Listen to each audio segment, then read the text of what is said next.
Disability Inclusive Humanitarian Action, E-Orientation. 1. Introduction. When humanitarian crises such as natural disasters, man-made disasters, or conflict happen, persons with disabilities tend to be marginalized and disproportionately affected. As a result, a mortality rate is 2 to 4 times higher in a disaster than people without disabilities. Persons with disability comprise 50% of the global population. For example, 1 out of 10 children and 46% of persons aged 60 years and over have a disability. 1 out of 5 women is likely to experience disability during her life. This means that it's crucial to ensure accessibility and inclusion of persons with disabilities at all stages of humanitarian response, including preparedness, response, and recovery. In order to do so, knowing what to do and what not to do in a humanitarian response is necessary to ensure persons with disabilities are not marginalized, discriminated, or excluded.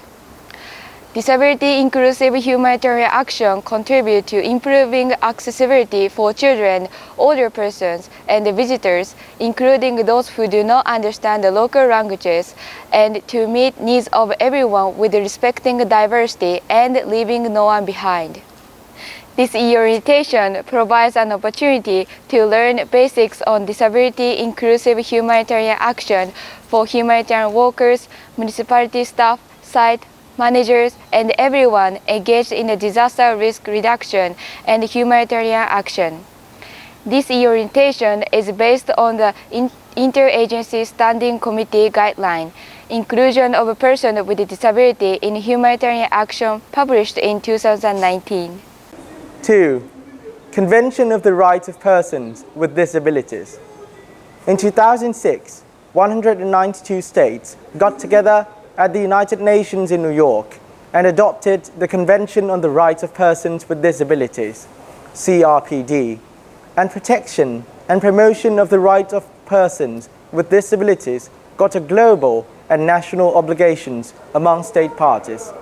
This treaty regulates how states must include persons with disabilities in laws, policies, and practices, including in emergency settings. More than 180 countries have ratified the convention as of 2019. Article 11 of the CRPD specifically requires state parties to take all necessary measures to ensure the protection and safety of persons with disabilities in situations of risk, including armed conflict, humanitarian emergencies, and the occurrence of natural disasters. For example, providing alert or evacuation information only in audio can put persons with hearing impairments in danger. Likewise, evacuation routes not accessible for wheelchair users, providing food distribution in non-accessible manners, or excluding children with autism and older persons with cognitive impairments from evacuation sites are all against the convention. The principles of CRPD include respect for inherent dignity, individual autonomy, including the freedom to make one's own choices and independence of persons, non-discrimination, respect for difference and acceptance of persons with disabilities as part of human diversity and humanity, equality of opportunity, accessibility, equality between men and women, and respect for the evolving capacities of children with disabilities, and respect for the rights of children with disabilities to preserve their identities. In addition, disability rights are included in 5 goals of the Sustainable Development Goals, SDGs, and other global and national normative frameworks, including the United Nations Sendai Framework for Disaster Risk Reduction. Details of key frameworks and actions are described in the Interagency Standing Committee Guidelines, Inclusion of Persons with Disabilities in Humanitarian Action. 3. Social Model. The Convention of Rights of Persons with Disabilities, CRPD, states persons with disabilities include those who have long-term physical, mental, intellectual, or sensory impairments, which in interaction with various barriers may hinder their full and effective participation in society on an equal basis with others, and established a big change in the paradigm on disability, moving from charitable or medical perspectives to a rights-based social model. The social model recognizes the social barriers to participation in society, such as lack of accessibility, creates disability, and addressing those barriers is the foundation in promoting and protecting the rights of persons with disabilities. 4. Disability inclusion. Promoting participation of persons with disabilities in all their diversity and addressing social barriers are keys for disability-inclusive humanitarian action. It is related to the concept of social inclusion, defined as the process by which efforts are made to ensure equal opportunities, that everyone, regardless of their background, can achieve their full potential in life. Such efforts include policies and actions that promote equal access to public and private services, as well as enable citizens' participation in the decision-making processes that affect their lives.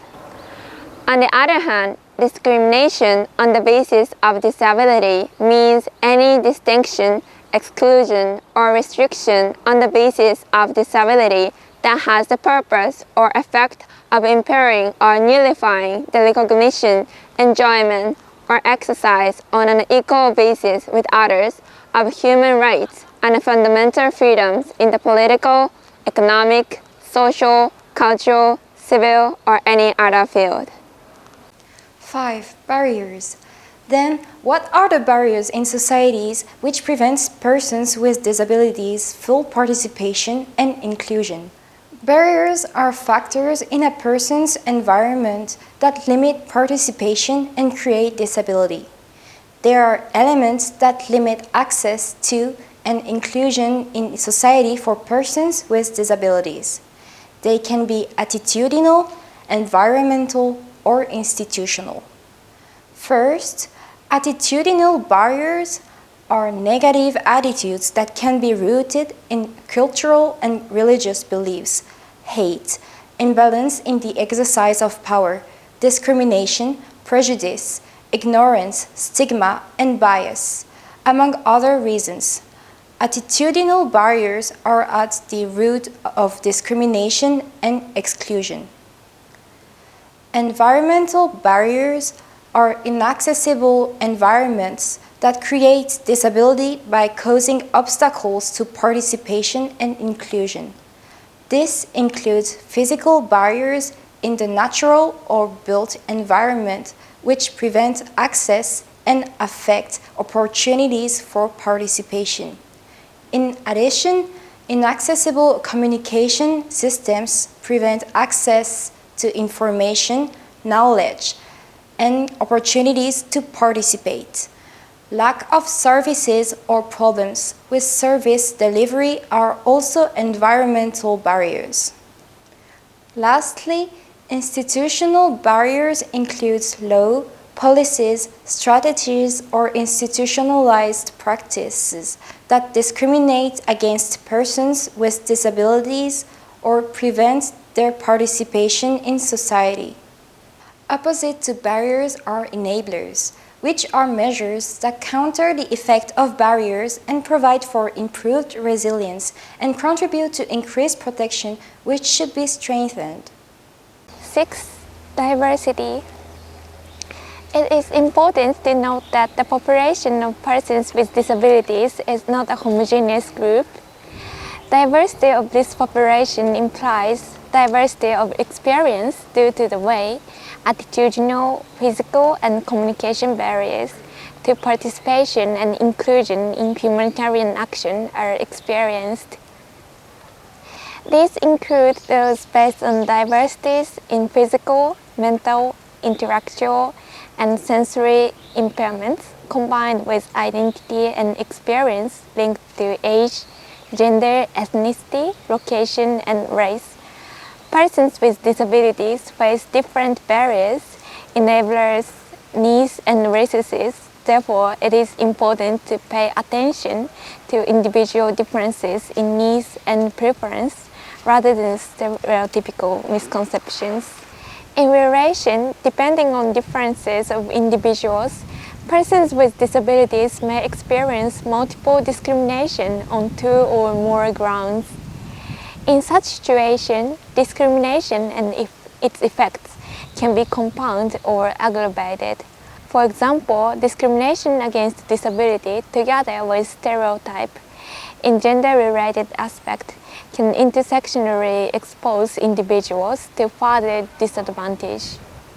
7. Human rights-based approach. In that sense, human rights-based approach is critical in all aspects of humanitarian action. A human rights-based approach to disability places persons with disabilities at the center, reducing barriers and risks.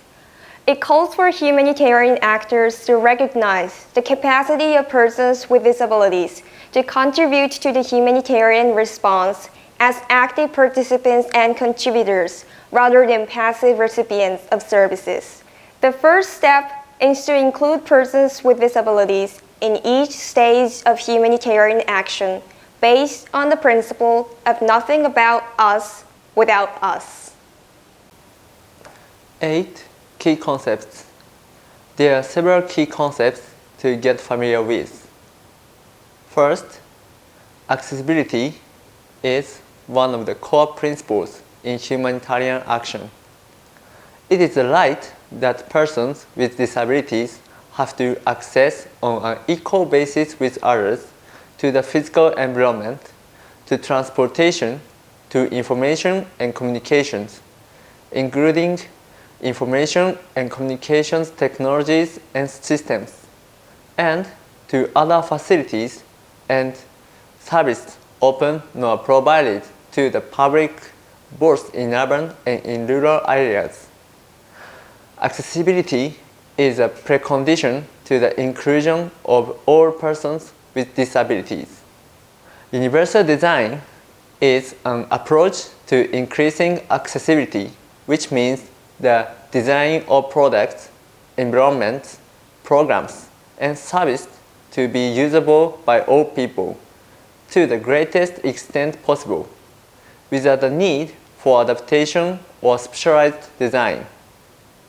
The principles of universal design, when applied in accessibility, facilitate access to a larger population, including persons with disabilities. Reasonable accommodation, which means necessary and appropriate modification and adjustments, not imposing a disproportionate or undue burden where needed in a particular case, to ensure persons with disabilities the enjoyment or the exercise on an equal basis with others is also indispensable. Further, informed consent is a person's agreement to allow something to happen to them. For example, medical interventions such as surgery or invasive diagnostic procedure, relocation, case management processes, and others must be provided only after informed consent based on a full disclosure of risks, benefits, alternatives, and consequences of refusal.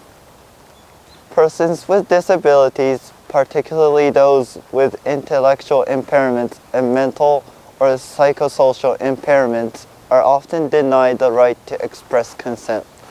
Children are also entitled to provide their free and informed consent according to their evolving capacities. 9. What to do? Key approaches. In order to ensure persons with disabilities to access humanitarian assistance and interventions on an equal basis with the entire population, what are required? In short, the twin-track approach, which include both inclusive mainstream programs as well as targeted interventions for persons with disabilities, is required. The first track requires that mainstream humanitarian programs and interventions for the general population include persons with disabilities. This entails that planning, design, implementation, and evaluation of humanitarian interventions are inclusive of and accessible to persons with disabilities. Several examples include providing information in multiple formats, such as printed format, audio, or any other formats as long as it is easy to understand. And another example is locating distribution sites in places that are accessible to the entire population, including persons with disabilities. And the last example is a communal latrine block, which is accessible to persons with disabilities through physical accessibility and clear signage. Complementing this, the second track requires that humanitarian action addresses needs specific to persons with disabilities by providing targeted interventions. Examples include supplying assistive devices, providing transport allowance to persons with disabilities to access a service, and targeted delivery of food and non-food items to persons with disabilities who are unable to reach distribution sites. The twin-track approach is relevant to all stakeholders and applicable across all sectors and critical to ensure the inclusion of persons with disabilities in humanitarian action. 10. Key actions must do. There are actions that are prerequisite for implementing inclusion of a person with disabilities in all phases of humanitarian action by all stakeholders within each sector and in every context. There are 5 elements. 1. Meaningful participation. The Convention on the Rights of Persons with Disabilities, CRPD, includes the right to participate in the decision-making process. Persons with disabilities are important actors and resource persons in humanitarian response. Key actions. Persons with disabilities should participate in all processes to assess, plan, design, implement, monitor, and evaluate humanitarian programs in all phases and all levels. Recruit persons with disabilities as staff at all levels of humanitarian organizations, including as frontline workers and community mobilizers. Seek advice and collaborate with organizations of persons with disabilities to devise strategies to engage with persons with disabilities from the affected community and listen to unheard voices who are not represented in the process above. 2.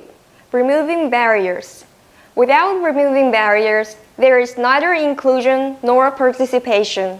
Removing attitudinal, environmental, and institutional barriers is critical to addressing risks.